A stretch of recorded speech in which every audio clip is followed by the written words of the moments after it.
Senators in Italy voted on Wednesday to lift immunity for far-right leader Matteo Salvini, opening the way for a potentially career-ending trial over accusations that he illegally detained migrants at sea last year.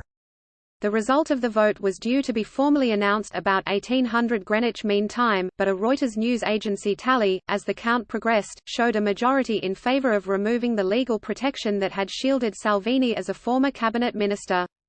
The decision gives magistrates in Sicily the go-ahead to press charges over his decision to keep more than 100 migrants blocked on board a Coast Guard ship for 6 days last July as he waited for other European Union states to agree to take them in.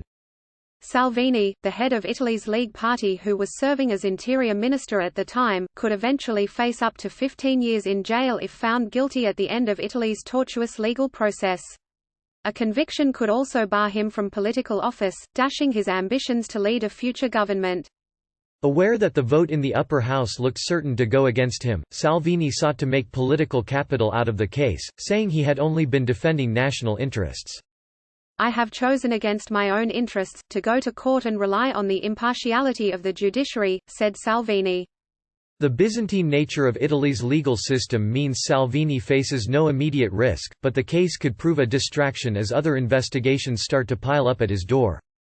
Earlier this month another tribunal in Sicily recommended that Salvini stand trial over a separate migrant standoff dating from last August, with Parliament expected to decide on this case later in the year. During his 14 months at the Interior Ministry, Salvini made tackling migrant boats a priority, barring ports to rescue ships and threatening the charities operating them with fines.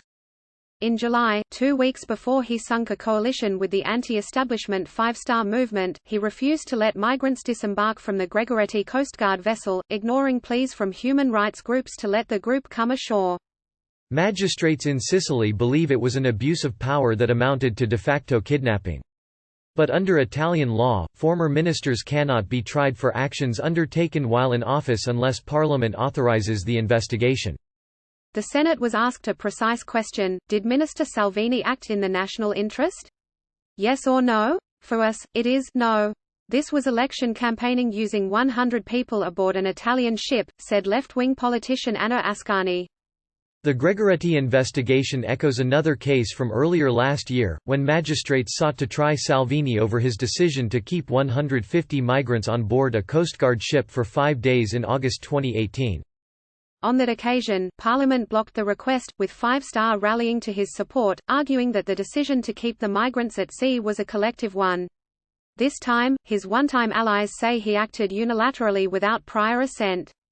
The Senate decision has come at an awkward time for Salvini, whose deft political touch appears to have deserted him.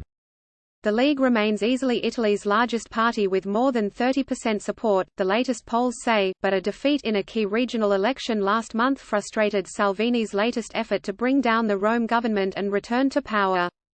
His party is also facing 2 separate financial inquiries for possible money laundering and for international corruption over suspicions that it tried to obtain millions of euros via a secret Russian oil deal, accusations it denies. Plans to host Salvini on a speaking tour of the United Kingdom and Ireland in the coming months emerged on Tuesday, prompting condemnation and threats of mass protests from anti-racist groups. Should he go ahead with his visit, I'm sure the only audience he'll find here is one that won't be shy in telling him what they think of fascists like him, Steve Rotherham, the mayor of Liverpool, told The Guardian newspaper. He should learn the lessons that his far-right friends have on their past visits to our region, that bigotry is anathema, and hatred and intolerance will never be welcomed here.